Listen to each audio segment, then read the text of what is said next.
Hello, everyone. Today I'm joined by a very special guest. His name is Abdul Rahman Ghani, and he's a musician. So, how are you doing today? I'm doing well. How are you? I'm doing pretty good myself. So, obviously, I know you've been doing music for a while. How do you like it so far? I've had a really good relationship with music. Since I was a kid, I always just fell in love with the music my parents listened to and my older siblings, being the youngest of five. So, a lot of different styles of music I was exposed to early on. And when I was 15 years old, I picked up the guitar. It was like a broken guitar in my garage and just taught myself, the basic chords. And after that, my cousin gifted me his guitar. And from there, it just kept going on and on. So, it's been Okay, great. that's nice to hear. I know recently you made like a song like in Urdu, if I'm not mistaken. Yes. I saw it, I remember. Yeah, I just released it a couple days ago. It's called Tere Seva. Yeah. What is describe like the process like to making like songs and like I guess the music video too? Well, I think every song is a little different. To be honest, I don't ever sit down and I think like today I want to write a song. It's never really been like that. It's always been like I have been sitting down or I'm standing or I'm doing something and the song will come to me. And so Tere Seva was a really interesting story. It was at a time where I felt like I had a lot of negative attachments in my life and I was trying to detach from those things. And I was in this process. It was the summer, and I was moving from Houston to Austin. It was the first time that I was going to live alone or live like away from my family. So it was just me kind of leaving the city and trying to let go of these negative attachments at the same time that I had. And so when I got there, I was just kind of going through it, just going through life and just learning to live alone and living with my roommate Taha at the time. And just sitting on the couch one day, I had a ukulele, and honestly, I never learned how to play ukulele. But I just came up with these two chords, and then from there I started humming, and then I got a basic melody, and I got two chords, and that's the chord progression that you hear in the song, and the overall melody of the chorus, which is Tere Siva Nahi Milta Sukun. And so we kept playing that. Luckily, my roommate is also a drummer, so he just started playing something. He gave me a beat, and I just kept playing the ukulele, screaming my heart out, and eventually, I think that's the fun part about making music is when there's this creativity, the burst of creativity. Now, if you really want to take things to the next level, there is a discipline, and that discipline really came from like, oh, let's go out and do something. I was like, no, I'm going to sit down on my laptop with my pen and paper, and I'm going to write down every single lyric idea that I have, and then that's when I kind of started structuring a lot of trial and error, and then kind of got the song. I kind of got like a complete version of the song on the ukulele. I, Yeah. I like the part where you mentioned discipline because if I'm not mistaken, I remember last time we had like me, you, and obviously my cousin Umar, like we had a call, and I think Yeah. we were talking about discipline on there as well. Yes, I remember that. Yeah, Yeah, I feel like that's always going to be one of those things that where everyone is always trying to get better at discipline. yeah, I think I've gotten a lot better, but for me, I'm really good at discipline when it's something that I love to do. Like music. I'm able to sit down and I won't like get up until I have something, or I can see what it is that's in my mind, whether that's like in an audio or if that's just a piece of paper writing everything down or a Google Docs. But discipline is really important. That's the only way you can take things to the next level. My goal for 2022 was to release my first Desi song. And so I okay, know it's December, but I was like, I'm going to work hard. I'm going to push this out because I gave myself that goal and I don't want to let myself down. And then that took a lot of discipline to okay. I mean, making music is fun, but releasing music can be a little stressful. No, Yeah. I can see what you mean because yeah, I mean when you have that goal in mind, it's like of course it's daunting, but I think there's also like it makes you drive because if you didn't have that goal, you would just be Hmm. sitting there and not doing anything, right? So Exactly. it forces you to keep going, right, and to finish the job, right? Definitely. Especially because like art and music is a pretty personal thing for the most part. I've released a couple projects before, but I never really promoted or marketed that much because I always had a very personal relationship with music. Um, and I was just, I put it out there and there was appreciation coming from a lot of different people. It's really for the people who find it, but this is the first song that I'm advocating and I'm saying, you guys should check this song out because I'm really proud of what I came up with. but it is stressful because it's just like you're a little anxious, like, oh, you worked so hard on this, and then someone's gonna just come tear it apart potentially. Could be like, oh, this sucks or this is that. Oh But yeah, I'm not afraid of that. I'm really like open to criticism, but I also take a step back where I'm just like, I still remember that I'm doing this for myself first and foremost, yeah. and that makes me happy. No, that's true. I mean, the thing is that no matter what you do, there's always going to be a backlash. So like you could do the best thing possible, like could Hmm. be perfect 100%, and there would Right. still be someone that says something about it, right? Of course, it has to be. Yeah. Yeah. So I think what you're right about, you doing it for yourself. Yeah, for sure, that is very important, right? But Hmm. also being aware that when you do release it, that the backlash obviously is there, right? Hmm. It doesn't matter what it is. Exactly. And I'm still kind of processing this because it just released a few days ago, and now it's on all Yeah. platforms. Alhamdulillah, like just yesterday. But it's always an interesting experience. Like right before it's about to be released, so it was just like, oh, I'm about to let this go. It's like it's my song. I've been holding on to it. I've been working on it, and now I'm finally about to put it out there. And it's a really interesting feeling. Um, I'm enjoying the process. I would say it's pretty fun. I like that. I like that. Um, one thing, at least like one thing I've viewed on music is that it's kind of like something that enhances the emotion. That's what I've always seen music as. So depending on the song, obviously, right? If it's about sadness, I feel it enhances that emotion, right? Or if it's about happiness, it enhances that emotion, right? In you, right? Maybe Hmm. you might have the best day ever, but if you listen to a sad song, you'll start feeling sad, right? Or vice Right. versa, right? I don't know if you Definitely. that. I feel like yeah, music has this power that it can resonate with a lot of emotions within a person. Because music is all about sound waves and energies, and so whenever you're feeling a certain emotion, you're at a certain level of energy that you have. If you're sad, that's a certain frequency that you're into, and if you play a certain melody, or if you play or sing something in this tone or in this key, it can resonate with certain emotions. um, you know I'm getting a little bit better at intentionally doing that with my music, but overall it's always been natural. Like if I was feeling sad, naturally I would start playing these darker chords, probably like a little bit more on the minor side. But you always got to change things up. But I don't ever sit down like, oh, today I want to write a sad song and I'm going to use this chords because they are sad. It's more just like I feel this way and I feel like saying this, and this is what my hands are doing with the guitar, and that's usually how I go about it. It's really natural. It's you got to let go. I feel like a lot of artists, writers, creators, you shouldn't get in the way of your craft. You have to take a step back and let your stuff flow, see where it goes, and then look at it, be like, do you like it? You don't like it, make some edits, and then flow again. So don't put too many. I don't like to confine myself a lot. That's Yeah, interesting. You mentioned like flow. Would you describe it kind of like a flow state that you're in when you're creating that music? 100%. That's exactly what it is. You let go. It's a beautiful feeling. You're let go. You don't care about anything, and the music just comes through you. Honestly, Okay. it's really amazing. Yeah, that's interesting. One thing I do have to ask you is, now you mentioned some musical instruments, right? Like a ukulele, guitar. Yeah. Personally, which one would you say is your favorite, and which one would you say you're like really good at least in your own eyes?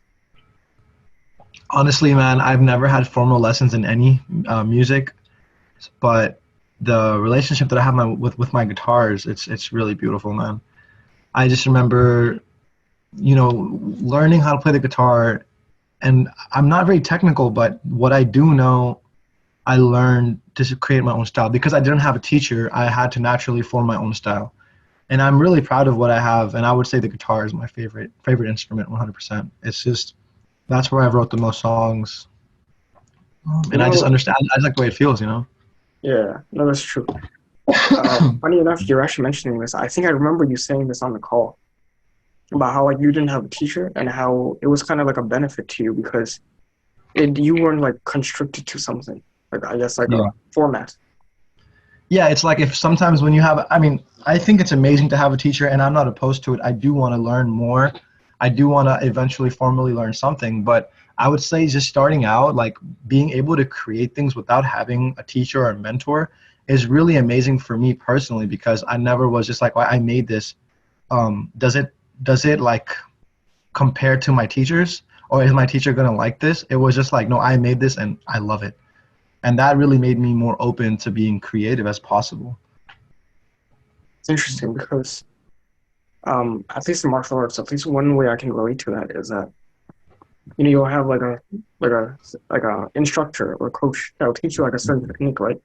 Hmm. And like of course you can learn that technique, but there will be other things that you can combine in a way, or you can attack in a certain way that Hmm. it'll be like your own style, which is pretty much funny enough. Well, Bruce Lee like added kid.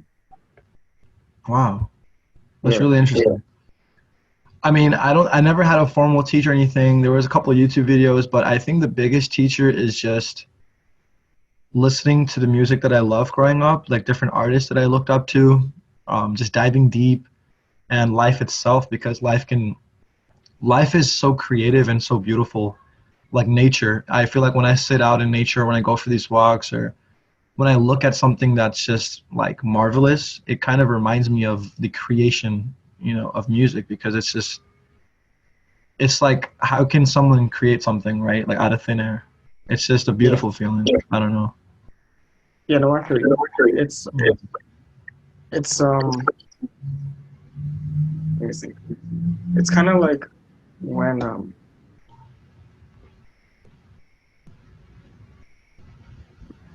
just lost my thought. That's all good, man. Yeah, because you did mention about like how you're inspired by artists and your surroundings. Oh Would you yes. say would you say there's like a personal like artist that you're inspired by? There's so many, man. I listen to all genres, and it's just being curious. I think that I have a lot of curiosity within me, and I don't judge. I even did this one thing where when I was driving, when I'm on a road trip. I did this recently where I have like over 7,000 songs saved in my Spotify, liked like over 7,000. Well, And so that's a lot of songs. So, like, you don't know what can happen. It's from all genres. It's very diverse, and you know what I'm saying. And I pressed shuffle, and I said I'm gonna let any song play, and I won't press next until it's fully done. And that can be annoying because I'm like, oh, I don't feel like listening to this, or like, oh, I'm not really feeling this type of mood right now. But I was like, you know what? I'm yeah, gonna listen to everything, and the reason is I wanted to analyze what I liked about this song and what I didn't like about this song, because there's always something you can learn. And I was thinking a little bit more about that, but I was also thinking about like, how is this song making me feel? And because I was being a little bit more conscious about it, about music now. Before I would just listen to music casually, but now it's like, you know what? I want to listen to this with a little bit more intention. What is it making me feel? What is the purpose of this song? You sure. know? It's actually a very analytical approach, I would say. It is, and I've never done that before, so it was a really fun experience, and it just kind of came to me when I was just sitting there, and I had this like 3-4 hour drive ahead of me, and I was like, you know what? I'm gonna try this, and I added everything to a playlist, so it's pretty interesting when I go back and listen to it. Now, of all the songs that you released so far, which one would you say is like one that really sticks out to you? I mean, all my songs are pretty unique that I've released so far. The first project was Cold Summer Nights. That was a little bit more on the acoustic side, um, starting with Highways, Corner Store, and then the finale of Golden Sunset, which mixes a lot of different genres and ends with like this really epic rock song. Golden Sunset is really close to me. I guess there's one that I can talk to you about is called 1234. There's a song called 1234, kind of in the center of my full album called Dawn. And it's just like a build up from Abyss. There's a song called Abyss in my album Dawn, and it's like a Okay, kind of acoustic kind of pop, and it just kind of builds up, builds up, builds up, and it ends, and then it flows into the next song, which is called 1234. okay, 1234 is really interesting because it's so simple. It's kind of got like this lo-fi type of vibe to it with acoustic guitars, and it just really resonates with me because every time it plays, it just reminds me like, okay, I'm in a different phase of life now, and this song is still with me, and it kind of makes me reflect. I think that song really makes me reflect and see what my life is and what life itself is. Um, I think I would like to call myself like pretty spiritual, or I like to think about things in a little bit deeper, like in a more deeper sense. And I feel like Yeah, that song really touches my heart because I could read the lyrics for you. It goes into an abyss. So then it goes, the moment starts to go, and I'm left alone in a different phase of life. You will realize what's really in front of your eyes. So that's the whole song. You know, it's more instrumental. It's a pretty short song actually, but the moment starts to go. So you're kind of thinking about like whatever happened, whatever you were so attached to in that moment. It's starting to go. It's going to the past now, and I'm left alone. And now I'm alone because usually we're people with friends and so much stuff happening, and like now I'm alone. So you're kind of in this meditative zone. The moment has gone. I'm alone. I'm able to reflect in a different phase of life. Now I'm in a different phase of life from whatever was so important to me that I thought was like everything. It was so important, but now it's gone to the past and I'm here alone and I'm in a different phase of life. And in a different phase of life, you will realize what was really in front of your eyes at the time. So it just makes you think like sometimes when you're looking at something you can't really see what's even in front of you until you look from a different perspective. And so this song always it's really close to me because it always makes me think like take a step back.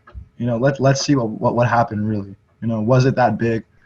Was it something to really get mad about or get sad about? Or like we put so much energy and emotion into life, into these different events, and you sometimes just like, man, just chill, enjoy it.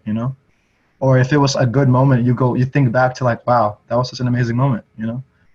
It's yeah, applicable to anything really. It's a really interesting song. that's interesting.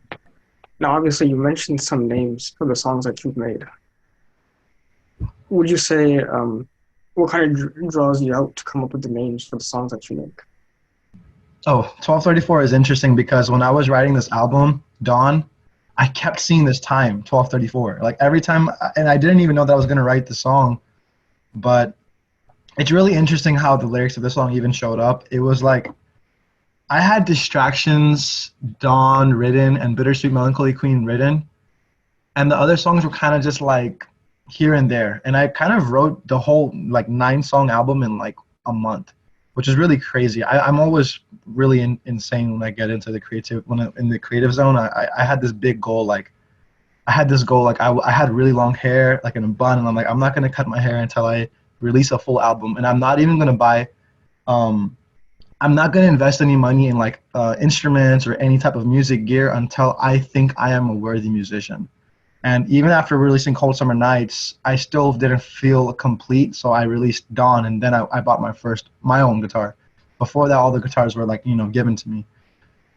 So what I was saying is during this time when I was writing it, I just kept seeing the time 1234. And I thought, you know what, I'm going to make that a name of a song.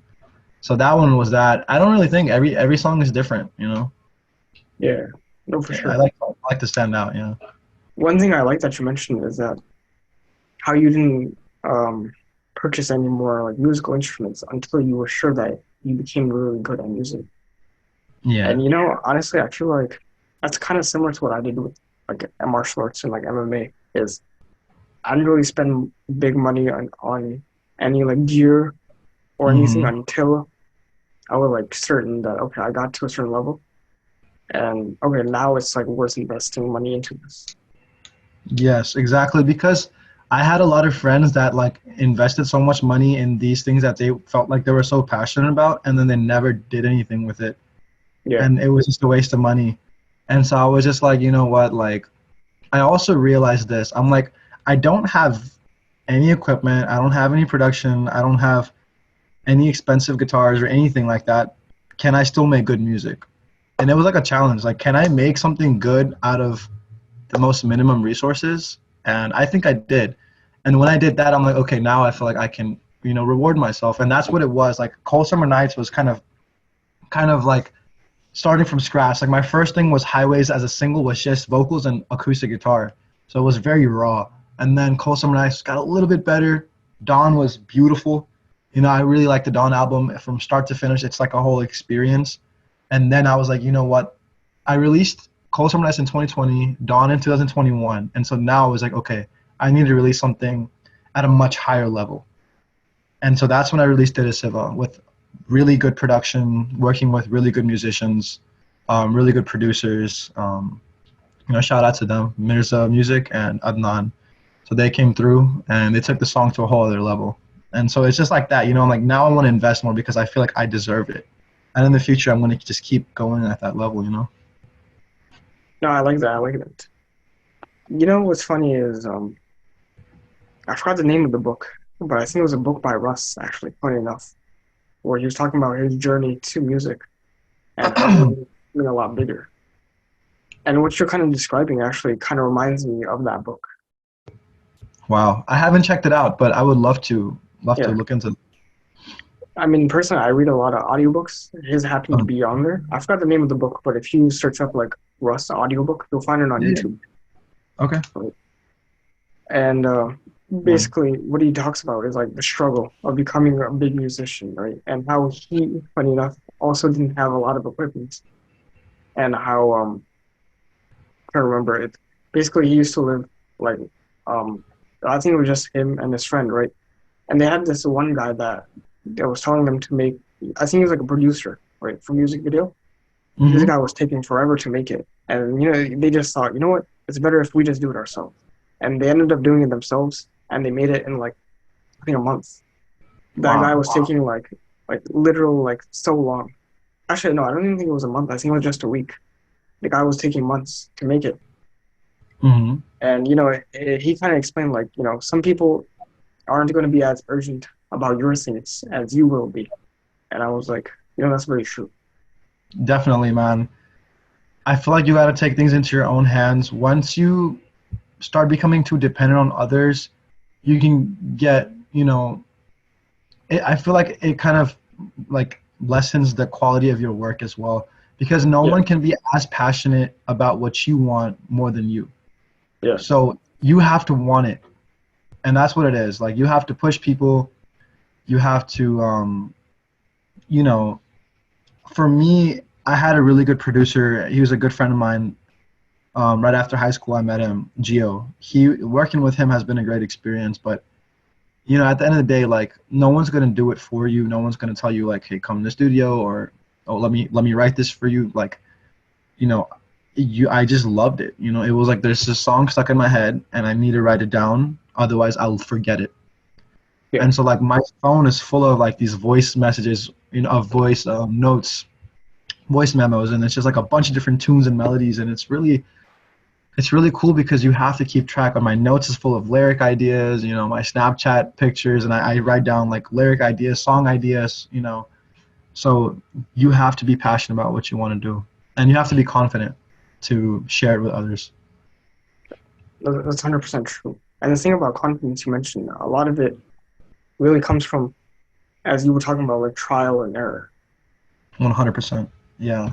Yeah, because like obviously in the start of your journey, and even like when you become really good, you're still going to be messing up on things. So Mm. and I did talk about this on my podcast with my cousin about the idea of perfectionism, right? And how Mm. like if you're too perfect, you'll never move, right? Or you try to be too perfect, right? Exactly. And you'll never accomplish anything. Yeah, man, and I can kind of add on to that because like for me, I had a goal that I need to release this video on this day. I gave myself a deadline. That's another thing when it comes with discipline. You've got to give yourself deadlines. And I know a lot of people might view it and think like, oh, this guy tried his 100%, million percent best, and like this is what he made. But to be honest, for me, it was more just like I'm giving myself a deadline, and I'm going to submit it how it is. And I didn't, when it came to the song itself, the audio, I made sure it was as perfect as possible to me and to my producers. And I would share it to my friends and my family, and they were like, okay, yeah, this is ready to go. And then I was like, okay, final edits. The song is perfect. The video I released on YouTube is really cool because it takes place wherever the song was written. It was shot in Austin and in Katy. So these are the places that were really important to me during the creation of this song. So I was like, I went back there and I wanted to shoot it. Now this isn't the full music video. This is more like a visualizer type of video that I made to kind of go along with the song. And I know Yeah. it's not perfect. In fact, like I'm super grateful because like I wanted to release it at like midnight and my video crashed and it wasn't working. And so my sister in 2 hours edited this video and she helped me like release it on time. And I was just like, I don't care. I need this video like tonight. And so me and her just sat there and we just kept like going back and forth with this and we're like, we got to release it by 12. And I know it could be better, but if I just kept waiting for perfection, it would just procrastinate and get delayed and delayed and delayed. And I wouldn't reach my goal. But alhamdulillah, like I released a song and I kind of said, you know what, stop being perfect. Like, stop trying to be perfect. I had to tell myself because I am a bit of a perfectionist when it comes to my art. Because obviously, you want to make it good, Yeah. right? But I had to step back and be like, you know, it's not always about being perfect. It's about like, do you have the guts to release this? And that's all it came down to, you know. And I did, you know. And for me, it's a learning lesson. Once I released this video, I learned so much. It's a learning experience for me. Now I know what to do for the next ones, you know. Yeah. What you said, I could definitely relate to it, like 100%. That idea of, trying to be too perfect, and then obviously action is better than just waiting around. Hmm. Because it's like life speeds on ahead, and you just keep waiting, and eventually nothing happens, right? Right. Yeah, So exactly. And also, I had a lot of people keeping me accountable. Big thing with social media. I would post on social media like I'm about to release this song in a few days, and you know, then people are expecting me to release something. And then it came down to I'm releasing the song midnight today, and then thing crashed. I'm like, you know what? Am I gonna, you know, be scared and not do it, or am I gonna like put something out there? And I'm really happy with what I came up with. It's not perfect, but it's amazing to me. And just that experience of my whole family at the house, and I'm just like, I need to release this by midnight. And then my family's looking at me like, what are you talking about? And then my sister, we're just cooking. So it was a really fun experience, like my first Daisy song. And it's like, you know, I had friends and family, and it was like this really beautiful experience of everyone enjoying the process of me releasing the song. And I'm seeing it now, like I think 3 or 4 days, it's got like, you know, close to, it's like about over 500 views already on YouTube, mashallah. So well, I'm really grateful. I'm really grateful, you know? yeah, no, that's good to hear. I mean, I do like that idea of putting a deadline on something because it really does reinforce, for you to work harder. You know? 100%, yeah. Yeah, Because then like if you don't have this discipline or deadlines, then it's just like your passion will just stay an idea and it won't come yeah, into reality, you know? yeah. No, that's so true. Yeah, it really will just stay an idea if you don't have a deadline. For sure. Yeah. I mean, there's so many songs that I have that are demos, Yeah, so many songs, and I haven't released them yet because maybe I haven't put as much discipline in those songs that I did for this one. But that's just what's important to you, what is important for what is happening in your life. What you have to be a little strategic. What song should you release at in what order? You know, it's all yeah, about that. So I focused. I'm like, you know what? If this whole year I don't release any song, if this whole year I don't want to release too many songs, I want to release one good song, and I released that, and I'm happy with it. So now you change your goals, you add more goals, and you know you keep going. yeah.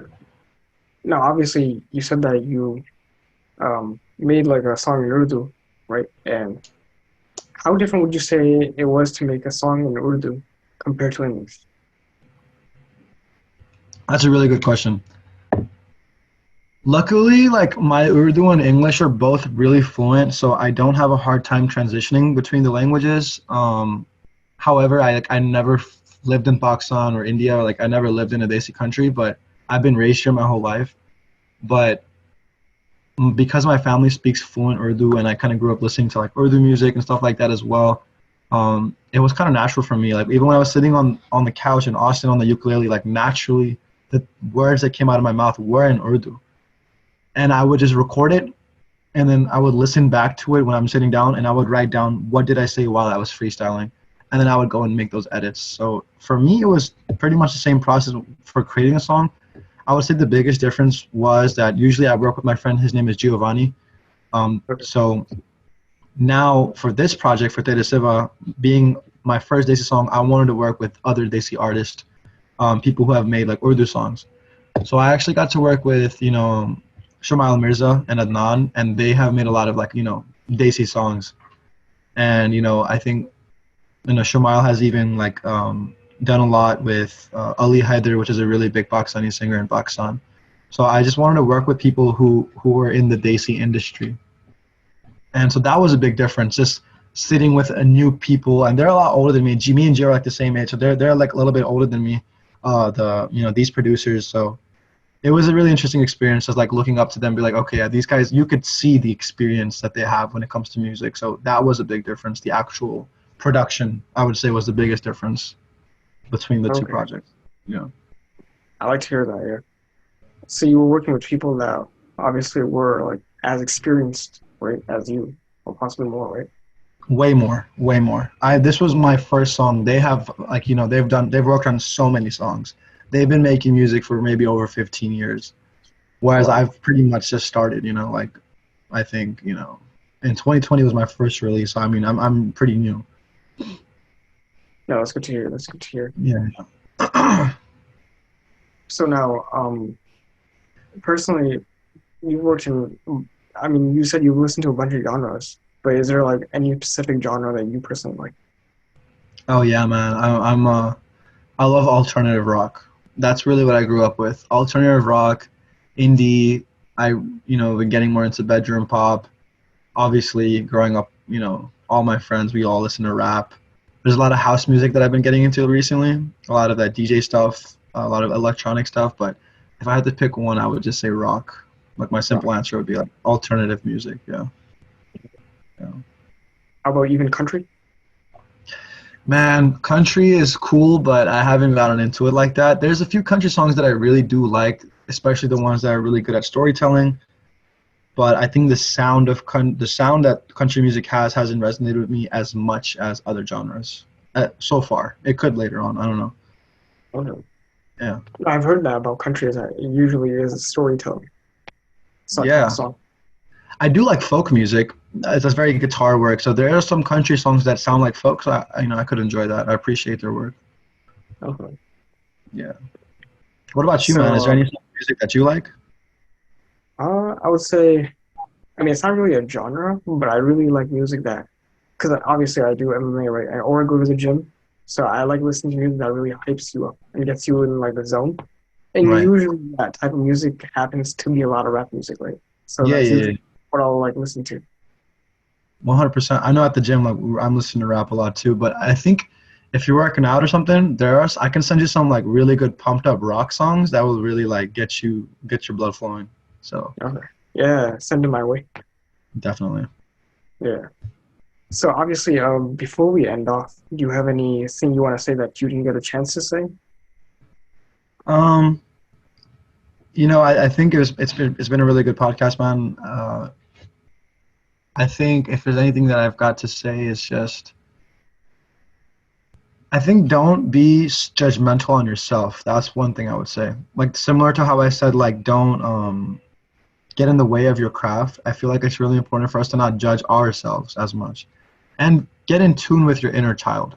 Like get back in touch. I feel like that's a big thing. We kind of grow up and like get lost in all the nonsense in life and world and responsibilities, which is really important. Like take care of your work, discipline yourself, and make sure you're on top of everything that you need to do in all aspects of your life. Like be balanced, but at the same time, like don't neglect who your true self is, because at the end of the day, like that is the true self. Like who is inside your mind? Who is the true person talking?